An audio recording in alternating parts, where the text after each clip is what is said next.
नमस्कार। आज हम बात करेंगे समकालीन हिंदी कहानी के बारे में। इस बातचीत को हम 3 घंटों में पूरा करेंगे क्योंकि सिर्फ 30 मिनट में यह बातचीत पूरी नहीं हो सकती। एक लंबी अवधि की कहानी पर बातचीत होनी है। जब हम समकालीन कहानी की बात करते हैं या समकालीन शब्द का हम इस्तेमाल करते हैं, इस पद का इस्तेमाल करते हैं, तो हम क्या कहना चाहते हैं? सबसे पहले तो यह समझना जरूरी है। जब हम हिंदी में समकालीन शब्द का प्रयोग करते हैं, चाहे कहानी के संदर्भ में या कविता के संदर्भ में, तो सामान्यतः हम सन 80 के आसपास की बात करते हैं और वहीं से लेकर अब तक की बात करते हैं। यानी कि सन 80 के आसपास से लेकर अब तक जो साहित्य लिखा गया है वो मोटे तौर पर समकालीन साहित्य कहा जाएगा।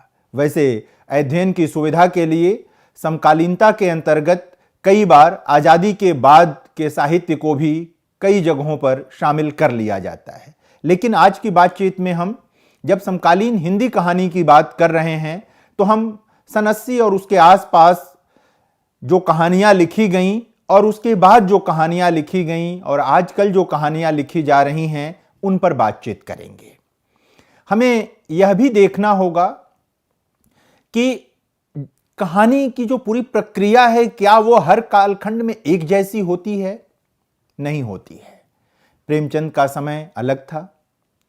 वहां पर आप देखेंगे कि प्रेमचंद का जो शिल्प था, ठीक उनके बाद के कहानीकारों के वहां वह शिल्प भी बदलने लगता है। इसी तरह जब हम समकालीन हिंदी कहानी की बात करते हैं, सन 80 और उसके आसपास के समय को देखते हैं, आपातकाल को याद करते हैं, उस समय की जो सामाजिक सांस्कृतिक परिस्थितियां हैं उनको याद करते हैं, राजनीतिक परिस्थितियों को याद करते हैं, तो हमें यह समझ में आता है कि जाहिर है कि इस कालखंड की कहानी ठीक वैसी ही नहीं हो सकती जो ठीक उसके पहले के समय और समाज में रही होगी। यानी कि बदलती परिस्थितियों के साथ, बदलते सांस्कृतिक बोध के साथ, बदलते राजनीतिक बोध के साथ कहानी का चरित्र भी बदल जाता है, शिल्प भी बदल जाता है। कथाकार पुराने शिल्प में नई बात कहकर उतना प्रभाव नहीं पैदा कर सकता जितना वो नए कथ्य के साथ नए शिल्प को लेकर जब आता है तो कर पाता है। तो जब हम 80 के आसपास की कहानी पर बात करते हैं तो हमें याद आता है कि वो क्या चीजें थीं जो 80 के आसपास सबसे पहले ध्यान आकृष्ट करती हैं। आपातकाल का समय, राजनीतिक रूप से अगर याद करें तो आपातकाल का समय है, यानी 75 के बाद की हिंदी कविता और हिंदी कहानी पर विचार करें तो आपातकाल का समय आता है। बहुत तेजी से राजनीति में बदलाव आता है। ऐसे लोग राजनीति में आने लगते हैं जो तब तक नहीं आते थे, यानी कि तमाम अपराध जगत से जुड़े लोग भी राजनीति में आ गए। यह एक तथ्य है, इसको इनकार नहीं किया जा सकता। ऐसे लोग भी राजनीति में आए जो वंचित समुदाय के लोग थे, उनको उस तरह केंद्रीयता पूर्व में नहीं मिल पाई थी। यह भी एक बड़ा तथ्य है। इसके साथ साथ तो ये जो 2 बड़े बदलाव हैं इनको देखने की जरूरत है। इसके अलावा आप देखेंगे तो वो समय है, इंदिरा गांधी का समय है, उसके बाद जयप्रकाश नारायण का पूरा आंदोलन है, यानी कि कांग्रेस और समाजवादियों के बीच का जो राजनीतिक कह सकते हैं कि आप संघर्ष था, वह भी उस समय की कहानी में दिखाई देता है, दिखता है। हम इसको भी इनकार नहीं कर सकते। आपातकाल के बाद जनता पार्टी की सरकार शासन में आई, कुछ समय तक उसका शासन चला, उसके बाद वह शासन चला गया।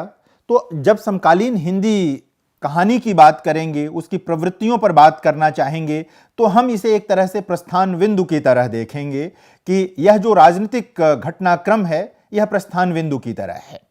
तो आपातकाल के बाद पूर्ण स्वराज के स्वप्न के साथ जनता पार्टी सरकार में आई, उससे मोहभंग हो गया, राजनीति में अपराधियों का प्रवेश हो गया, गांव की बदहाल होती स्थिति और बदहाल होने लगी, संबंधों की ऊष्मा में गिरावट आने लगी, आतंकवाद का प्रवेश हुआ, मंडल कमीशन लागू हुआ, उदारीकरण आया, सोवियत संघ टूट गया, किसानों की आत्महत्याएं शुरू हो गईं, अंबेडकरवादी विचारधारा को भारतीय राजनीति में प्रमुखता मिली। ये वे बिंदु हैं जिनको हम नजरअंदाज करके समकालीन कहानी पर कोई बातचीत नहीं कर सकते। यानी कि यदि हम प्रवृत्तियों की बात करना चाहें समकालीन कहानी की, तो प्रवृत्तियां क्या होंगी? वो प्रवृत्तियां होंगी कि जो लोकतंत्रीय व्यवस्था है उसमें आम आदमी और मध्य वर्ग की क्या स्थितियां हैं, क्या जीवन स्थिति है, यह एक प्रवृत्ति बनेगी। कृषक, मजदूर जो वर्ग है उनको जो केंद्र में लेकर कहानियां लिखी गईं, वह भी एक पक्ष है, उससे भी तय होगा। जो स्त्री विमर्श आया और स्त्री समाज को केंद्रीयता मिली, वह भी एक पक्ष है। दलित समाज को जो केंद्रीयता मिली, दलित विमर्श आया, वह भी एक पक्ष है समकालीन हिंदी कहानी का। जो आदिवासी और अन्य वंचित समुदायों को महत्व मिला, प्रसंग आया, वह भी एक समकालीन हिंदी कहानी को पढ़ने का एक महत्वपूर्ण पक्ष है, उसको जानना चाहिए। अप्रवासी जो समाज है उसकी जो कहानियां लिखी गई, हिंदी में आई, वह भी एक पक्ष है समकालीन हिंदी कहानी का। और इसके अलावा भी कई बिंदु हैं जिनको थर्ड जेंडर का प्रसंग आया समकालीन हिंदी कहानी में, जैसा कि मैंने कहा अन्य वंचित, उसमें ये शामिल हो जाएगा। तो ये तमाम प्रसंग जो हैं वो आपातकाल के बाद की हिंदी कहानी में क्रमशः आते चले गए और इनके इर्द गिर्द ही समकालीन कहानी का पूरा चरित्र बनता है। तो हमें इस बात को नहीं भूलना है, हमें इस बात को याद रखना है। सबसे पहले यदि हम बात करें कि समकालीन हिंदी कहानी में गांव की, किसान की क्या स्थिति है, किस तरह समकालीन हिंदी कहानी में गांव की उपस्थिति है, किस तरह किसान की उपस्थिति है, तो कुछ बातें साफ होंगी। यह भी पता चलेगा कि वे कौन से कथाकार हैं जो गांव की कहानियां लिखते हैं, जो किसानों की कहानियां लिखते हैं, यानी कि जिनकी चिंता के केंद्र में गांव और किसान हैं। कई बार क्या होता है कि कुछ कहानीकार गांव और किसान की कहानियां भी लिखते हैं, राजनीतिक कहानियां भी लिखते हैं, अन्य तरह की कहानियां भी लिखते हैं। कुछ ऐसे भी कथाकार हैं जिनका पूरा फोकस ग्रामीण जीवन पर रहा है, किसान जीवन पर रहा है। यह भी एक महत्वपूर्ण तथ्य है जिसको रेखांकित किया जाना चाहिए। जब हम गांव की बात करते हैं तो यह समझने की जरूरत है कि गांव का मतलब क्या, यानी कि जैसे ही हम गांव की बात करते हैं तो हम जो गांव की पूरी संरचना है उसकी बात करते हैं, यानी कि गांव के भीतर जो सामाजिक व्यवस्था है, जो सांस्कृतिक व्यवस्था है, उसकी भी बात करते हैं। आप देखेंगे कि गांव में तमाम तरह की, यानी कि जाति व्यवस्था का मामला गांव में आपको बहुत स्पष्ट तरीके से दिखाई देता है। जो उसके दोष हैं वो भी आपको ग्रामीण व्यवस्था में सीधे सीधे दिखाई देने लगते हैं। तो ऐसी कहानियां भी लिखी गईं आपातकाल के बाद, उसके पहले भी लिखी गई थी, आपातकाल के बाद विशेष तौर पे जो कहानियां लिखी गईं उसमें यह दिखाई देता है कि इन कहानीकारों की चिंता में गांव का बदलाव बहुत जरूरी है। और वो बदलाव किस तरह जरूरी है, यानी कि जाति व्यवस्था समाप्त की जाए, जाति व्यवस्था के नाते जो मुश्किलें आई हैं उनको समाप्त किया जाए, किसानों की जो दुर्दशा है उस पर विचार किया जाए, यह देखा जाए कि क्यों कुछ लोग पीढ़ी दर पीढ़ी सिर्फ मजदूरी करने के लिए विवश हैं, किसान लगातार बदहाल हो रहा है और वो मजदूर होने के लिए विवश है। ये प्रेमचंद के समय में भी हो रहा था। यह भी इन कहानीकारों की दृष्टि में है, इन कहानियों में ये बातें सामने आती हैं। तो इस पर जरूर ध्यान रखें, यानी कि अगर आप सिर्फ ये उठाएंगे कि सन 80 की कहानी है तो बात नहीं बनेगी।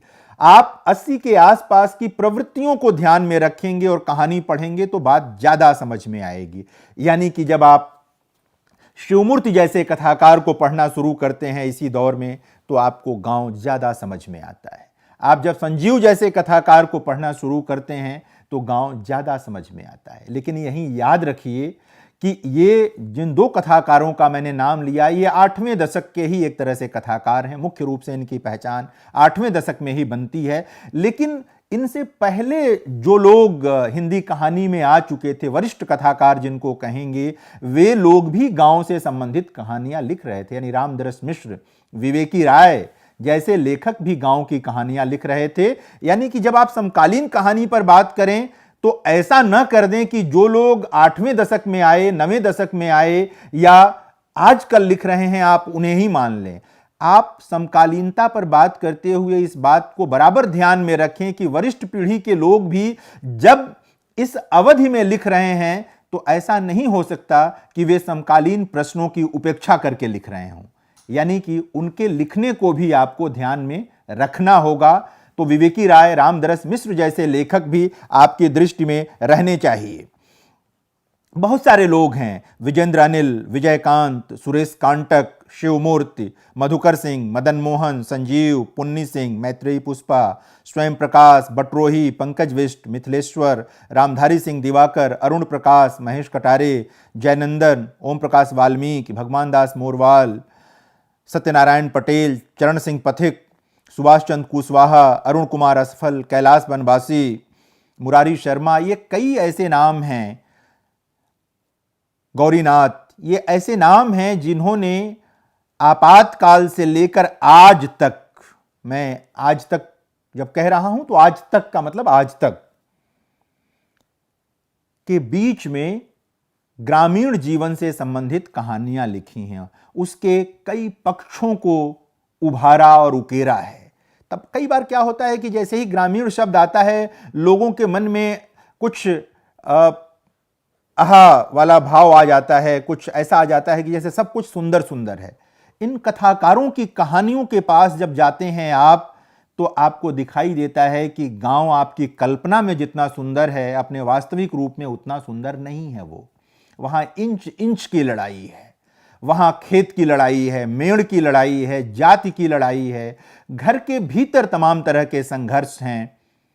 कई बार तो 2 वक्त की रोटी का इंतजाम नहीं है, रात दिन मजदूरी करने के बाद भी उनका पेट नहीं भर रहा। और इसको जब आप जोड़ेंगे किसानों की आत्महत्या के साथ देखेंगे जो हाल फिलहाल भी जारी है, तो आपको ये कहानियां अधिक समझ में आएंगी। ये कहानियां जब गांव की बात करती हैं तो ये बताने की कोशिश करती हैं कि स्वाधीनता के बाद, स्वतंत्रता के बाद जिस तरह देश का विकास हुआ उसमें शहरी जीवन का, शहरी वर्ग का विकास तो हो गया, लेकिन ग्रामीण जीवन का, गांवों का, उनका विकास नहीं हो सका।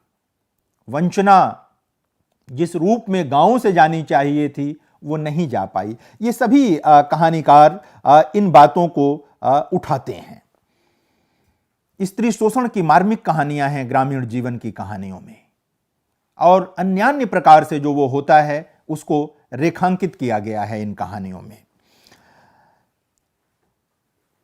एक बात और कि गांव से संबंधित जो ये कहानियां हैं वो बहुत शुद्धतावादी रवैये से आप चाहेंगे कि एक सीमा बना दी जाए इसकी, तो उस सीमित दायरे की कहानियां नहीं हैं। इनका एक तरह से देखेंगे तो फलक बड़ा है। ये ग्रामीण जीवन की कहानियां हैं, लेकिन इनकी जद में शहरी जीवन भी आता है, यानी कि एक आवाजाही भी आपको इन कहानियों में दिखाई देगी। तमाम इसमें दिखाई देंगे पात्र जो शहर और गांव के बीच लगातार आवाजाही में रहते हैं, और इस बहाने से वे जो पूंजीवाद का नया रूप है, चरित्र है, उसको भी प्रकट करते हैं। यानी कि किस प्रकार गांव में पुरानी सामंती व्यवस्था भी पूरी तरह नहीं जा पाई, किस प्रकार पूंजीवाद ने भी घर कर लिया है, वो प्रवेश कर गया है, आ गया है, और कैसे इस सामंतवाद और पूंजीवाद के बीच किसान, मजदूर और गरीब वर्ग पिस रहा है, उसका शोषण हो रहा है। इन कहानीकारों का ध्येय इस बात को रेखांकित करना है, और इसमें ये लोग सफल भी हुए हैं। कुछ अच्छी कहानियां, कुछ कमजोर कहानियां हो सकती हैं, ये हर दौर में होता है, लेकिन जब प्रवृत्ति के आधार पर हम समकालीन कहानी में गांव की बात करेंगे, ग्रामीण जीवन की बात करेंगे, किसान की बात करेंगे, तो हम पाएंगे कि ठीक ठाक संख्या में, अच्छी संख्या में ग्रामीण जीवन की कहानियां लिखी गई हैं, लगातार लिखी जा रही हैं। वरिष्ठ लोगों का भी मैंने जैसे जिक्र किया तो उसमें रामदरस मिश्र, विवेकी राय का नाम लिया मैंने, मन्नू भंडारी के वहां भी आपको दिखाई देगी ये चीज, शेखर जोशी के वहां दिखाई देगी, काशीनाथ सिंह के वहां दिखाई देगी, शैलेश मटियानी के वहां, रमेश उपाध्याय के वहां। ये लोग जो पहले से लिख रहे थे बाद में भी इन लोगों ने अपनी कहानियों में गांव को, ग्रामीण जीवन को महत्व दिया, वो रेखांकित किया उसको इन लोगों ने। बल्कि रामदरस मिश्र ने तो कुछ महत्वपूर्ण उपन्यास भी, जल टूटता हुआ और पानी के प्राचीर जैसे कुछ महत्वपूर्ण उपन्यास भी लिखे, जो विशुद्ध ग्रामीण जीवन पर केंद्रित उपन्यास हैं। इन बातों को ध्यान में रखने की जरूरत है। कुछ ऐसे कथाकार हैं, जैसे मैंने शिवमूर्ति का नाम लिया। शिवमूर्ति का तो पूरा लेखन एक तरह से देखें तो ग्रामीण जीवन की विडंबनाओं को रेखांकित करने की कोशिश में है।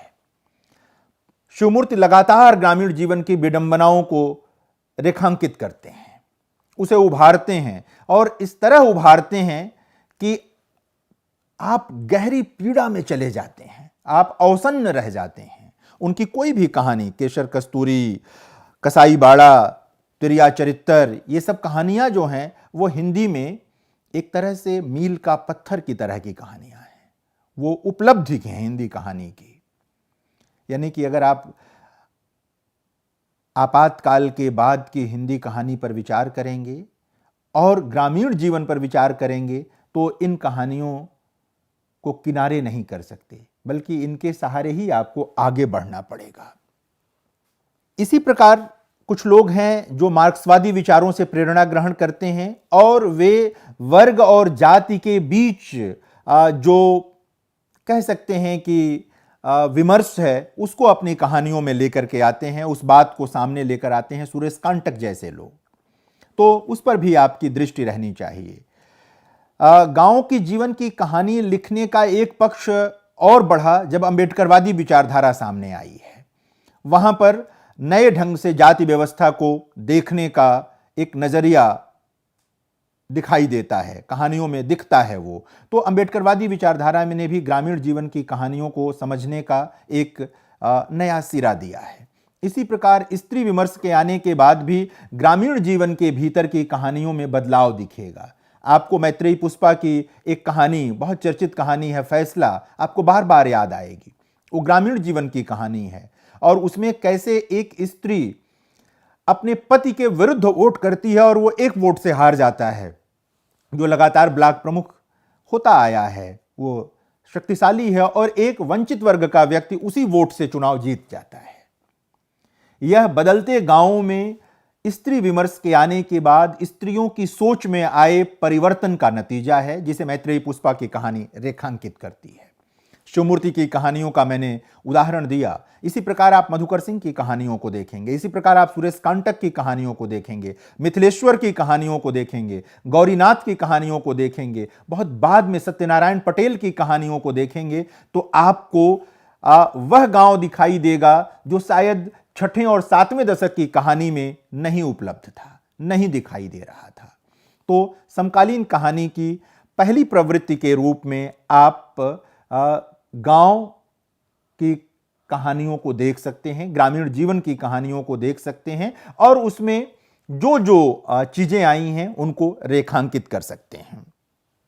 एक और पक्ष है जो समकालीन हिंदी कहानी का एक बहुत महत्वपूर्ण पक्ष है, वो है लोकतंत्र को देखने का नजरिया, राजनीति को देखने का नजरिया। जैसा कि मैंने आरंभ में ही निवेदन किया कि आपातकाल के बाद भारतीय समाज में यह भी हुआ कि जो लोग पर्दे के पीछे रहते थे, जिनका संबंध सीधे सीधे अपराध जगत से था, वे लोग भी राजनीति में आ गए, बल्कि राजनीति के केंद्र में आ गए। और हिंदी कहानी ने इसको ठीक ढंग से रेखांकित किया। आप अखिलेश जैसे कथाकार को इसके लिए याद कर सकते हैं कि बहुत विचारपूर्ण ढंग से अखिलेश ने 80 के बाद जो राजनीति का अपराधीकरण हुआ, जो लोकतांत्रिक मूल्यों का अवमूल्यन हुआ, उन सबको अपनी कहानियों में विशेष ढंग से दर्ज किया है, आलोचनात्मक विवेक के साथ दर्ज किया है अखिलेश ने। आप देखेंगे कि स्वाधीनता के साथ क्या हुआ था। स्वाधीनता के साथ जो एक मुक्ति का पूरा स्वप्न जुड़ा था, वो सिर्फ उपनिवेशवाद के बीत जाने का स्वप्न नहीं था कि उपनिवेशवाद चला जाए। उस मुक्ति के स्वप्न में यह शामिल था कि जब भारत स्वाधीन होगा तो हमारा राज होगा। हमारा राज बने, किसानों का राज होगा, मजदूरों का राज होगा, जो स्त्रियां हैं उनको मुख्य धारा में जगह मिलेगी, उनका राज होगा। यानी कि जो लोग सदियों से वंचना सह रहे थे वे लोग मुख्य धारा में आएंगे और एक ही मुख्य धारा होगी, कोई वंचित समुदाय नहीं होगा, यानी एक धारा होगी। स्वाधीनता में जो मुक्ति की अवधारणा थी, अगर उसको ठीक से समझें तो वह 2-3 धाराओं की बात नहीं करती है। आजादी के बाद एक धारा होगी, यानी सब भारतवासी होंगे और सबके लिए समान अवसर उपलब्ध होंगे, हमारा संविधान यही कहता है। लेकिन स्वाधीनता के बाद व्यवहारिक रूप में यह हो नहीं पाया। स्वप्नभंग हुआ, मोहभंग हुआ। यह कविता में भी दिखाई देता है, यह कहानी में भी दिखाई देता है। आपको नई कहानी के दौर में भी इस तरह की कहानियां मार्कंडे के वहां दिखाई देंगी। आपको शेखर जोशी का मैंने नाम लिया, उनके वहां दिखाई देंगी, अमरकांत के वहां दिखाई देंगी, फणीश्वरनाथ रेणु के वहां दिखाई देंगी। एक गहरी राजनीतिक चेतना के साथ स्वाधीनता को समझने की कोशिश इन कहानीकारों के वहां आपको दिखाई देगी। आप इसी बात का विकास देखेंगे तो कैसे स्वप्नभंग में भी स्वप्नभंग होता चला गया। उम्मीद जितनी बनी रह गई थी, उस उम्मीद के भी टूटने का जो दंश आ गया, वो 80 के बाद की कहानियों में आपको दिखाई देगा। यानी कि 60 के दशक में और 70 के दशक में फिर भी कुछ उम्मीदें बची रह गई थीं। 80 आते आते आम आदमी की तमाम उम्मीदें टूटने लगीं। यह आलोचनात्मक रवैया है, लेकिन जब कोई कहानीकार, जब कोई कवि अपने समाज को देखता है तो जाहिर है कि उसका देखना किसी सामान्य व्यक्ति के देखने जैसा नहीं होता है। वह अधिक गहराई में उतरता है। वह प्याज के छिलकों की तरह एक एक समस्याओं को उतारता चला जाता है और तह तक पहुंचने की कोशिश करता है और पहुंचता भी है। तो आपातकाल के बाद की कहानी में लोकतांत्रिक मूल्यों का जो अवमूल्यन हुआ, उसको विशेष तौर पर रेखांकित किया गया है। और अखिलेश इसके एक महत्वपूर्ण कथाकार हैं। सृंजय हैं, संजीव के वहां भी आपको दिखाई देगी, महेश दर्पण के वहां दिखाई देगी, उदय प्रकाश जो कि 80 के बाद की कहानी के एक तरह से शिखर कथाकार हैं, उनके वहां भी ये चीज आपको दिखाई देगी। स्वयं प्रकाश को तो राजनीतिक कथाकार के रूप में ही एक तरह से स्वीकृति मिली, रमेश उपाध्याय के वहां आपको दिखाई देगी। लेकिन जिन दो कथाकारों को आपको बार बार पढ़ना चाहिए इन सब चीज़ों को समझने के लिए, खासकर लोकतंत्र को समझने के लिए, लोकतांत्रिक मूल्यों के अवमूल्यन को समझने के लिए, वे उदय प्रकाश और अखिलेश हैं। इनको विशेष तौर पर आपको पढ़ना चाहिए, इनकी कहानियों को देखना चाहिए। अगर आप अखिलेश की चिट्ठी जैसी कहानी को आप पढ़ें, उसमें राजनीति नहीं है, उसमें सीधे सीधे लोकतंत्र नहीं है, लेकिन विश्वविद्यालयों के भीतर रह करके भी युवा जिस तरह लंपट हो रहे थे, युवा जिनके पास भविष्य की कोई रूपरेखा नहीं रह गई थी, जिनके पास कोई रोजगार की संभावना नहीं रह गई थी, नाउम्मीदी चारों तरफ थी, पूरा आचरण, पूरी भाषा कैसे बदल रही थी 80 के बाद। विश्वविद्यालयों के भीतर जिन नवयुवकों पर देश को आगे ले जाने का भार होता है, उन नवयुवकों का पूरा चाल चलन कैसे बदल रहा था, इसको अगर समझना हो तो चिट्ठी से बेहतर कोई कहानी नहीं हो सकती है। वो ऐतिहासिक महत्व की कहानी है। और जब इस कहानी को आप समझते हैं तो आपकी समझ में आता है कि लोकतांत्रिक मूल्यों का क्या अर्थ निकलने लगा 80 के बाद, अपने लिए स्पेस का क्या मतलब निकलने लगा 80 के बाद के समय में। यानी जो चाहिए अपने लिए चाहिए, अन्य के लिए लगभग अवकाश लोगों के जीवन में, लोगों के सोच में नहीं रह गया। वो धीरे धीरे, अगर था भी तो खत्म होने लगा। अखिलेश इसे उभारते हैं। लोकतांत्रिक मूल्यों की गिरावट को समझना हो तो उनकी बायोडाटा जैसी कहानी को देखना चाहिए, जो कि आपके पाठ्यक्रम में है। आप उसे पढ़ेंगे, जब आप कहानी का पाठ्यक्रम पढ़ेंगे तो उसे आपको पढ़ना होगा।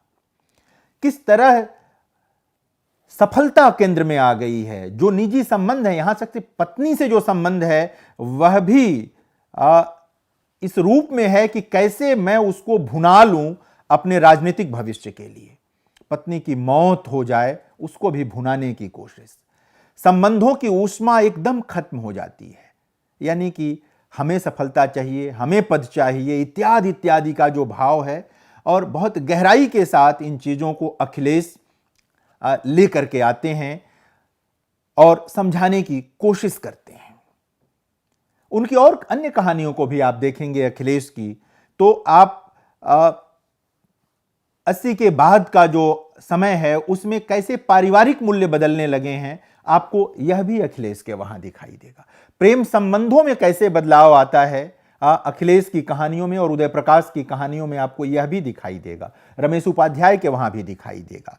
ग्रामीण संरचना में कैसे इन लोकतांत्रिक मूल्यों का ह्रास हुआ है, आपको संजीव के वहां दिखाई देगा, शिवमूर्ति के वहां दिखाई देगा। यानी कि किसी एक कथाकार के बल पर आप मूल्यांकन करेंगे तो आप समकालीन कहानी की प्रवृत्तियों को नहीं पढ़ पाएंगे, नहीं समझ पाएंगे। चाहे जितना समर्थ कथाकार हो, आप एक के बल पर आगे नहीं जा सकते, आपको दूसरे के साथ जाना पड़ेगा। यानी कि आपको कई कहानीकारों को पढ़ना और समझना पड़ेगा। सब एक दूसरे के पूरक हैं, सब एक दूसरे के साथ आगे बढ़ते हैं।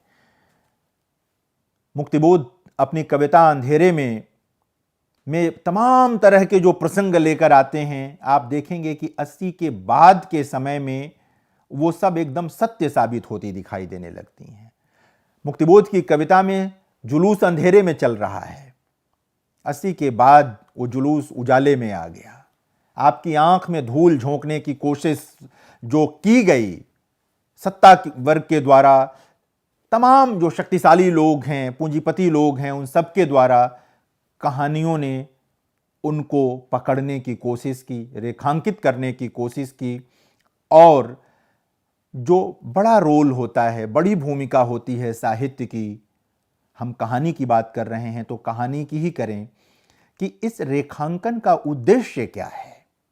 यानी कि अगर ग्रामीण जीवन की कहानियों में ग्रामीण जीवन की विसंगतियां आती हैं, लोकतांत्रिक मूल्यों के ह्रास की जो कहानियां लिखी गई, उसमें उन तमाम स्वप्नों के टूटने का दंश है जो स्वाधीनता आंदोलन के लोगों ने लड़ाई लड़ते हुए देखा था, या आज़ादी के साथ जो लोगों की पुतलियों में समाये थे, मन में समाये थे, हृदय में समाये थे, उनके टूटने का जो पूरा दंश था, सारी चीज़ें थीं। तो आप किस रूप में इसको देखेंगे, क्या करेंगे आप? यानी कि ये कहानियाँ इसलिए लिखी गई हैं कि आपके भीतर एक आलोचनात्मक विवेक पैदा हो। आपके कैथारसिस तो हो ही, आपका विरेचन तो हो ही, लेकिन आप इनके माध्यम से ग्राम्य जीवन भी क्या है न सोचने लगें। आप लोकतांत्रिक मूल्यों में आस्था रखें, उस आस्था को और गहरा करें, लेकिन इन कहानियों को समझते हुए यह भी समझें कि लोकतंत्र में क्या नहीं करना चाहिए, किन चीज़ों से हमें बचना चाहिए। क्योंकि अगर आप सिर्फ इन्हें मनोरंजन के लिए पढ़ेंगे, सूचना के लिए पढ़ेंगे, तो जाहिर है कि कुछ नहीं होगा। साहित्य पढ़ाने का जो हमारा उद्देश्य होता है वह यह नहीं होता कि हम आपको एक विधा का परिचय करा दें। उद्देश्य यह भी होता है, जैसा कि हम प्रस्तावना में ही कहते हैं कि हम बेहतर मनुष्य बनाने की कोशिश करते हैं। हम उम्मीद करते हैं कि आपातकाल के बाद जो कहानियाँ लिखी गईं, खासकर ग्रामीण जीवन की और लोकतांत्रिक मूल्यों को बचाने के जद्दोजहद में, उन सब कहानियों का आप सकारात्मक पाठ करेंगे और इस तरह पाठ करेंगे कि आपके अपने भीतर भी बहुत सारा बदलाव आएगा और आपके साथ जो लोग जुड़ेंगे उनके भीतर भी बदलाव आएगा। अगली कक्षा में हम समकालीन हिंदी कहानी की ही कुछ अन्य प्रवृत्तियों की बात करेंगे। धन्यवाद।